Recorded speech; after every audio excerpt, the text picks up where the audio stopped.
The BBC has proven once again that when it comes to Palestine, there is no such thing as free speech, no such thing as journalistic integrity, only deference to Israeli pressure. Palestinians I've spoken to are distraught. A documentary, Gaza, How to Survive a War Zone, finally gave them a voice, finally told the truth about their suffering over the last 15 months. And what did the BBC do? It silenced them. The decision to pull the documentary wasn't about factual accuracy.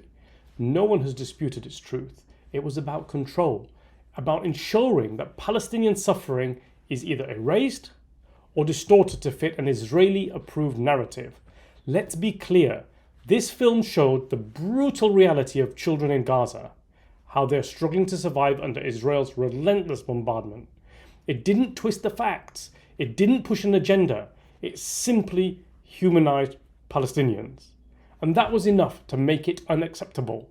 The excuse for its removal, that the 13-year-old narrator's father held a position as an agricultural minister in Gaza's Hamas-run administration.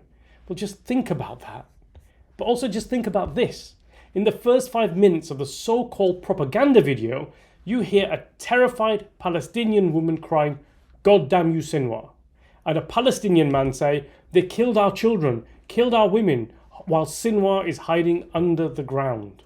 Hardly the beginning of a propaganda piece.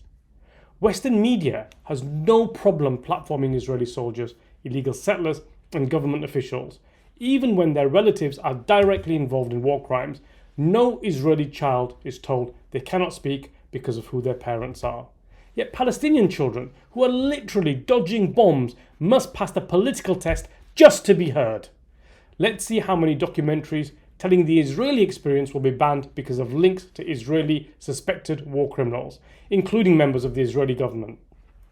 I think we all know the answer to that.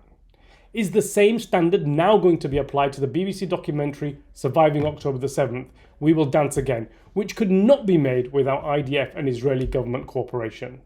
This is not about journalistic standards, it's about power. The Israeli lobby and its media enforcers could not tolerate an unfiltered Palestinian voice exposing Israel's crimes, and the BBC, rather than standing firm, folded, just like so many other mainstream outlets before it. This isn't just media bias.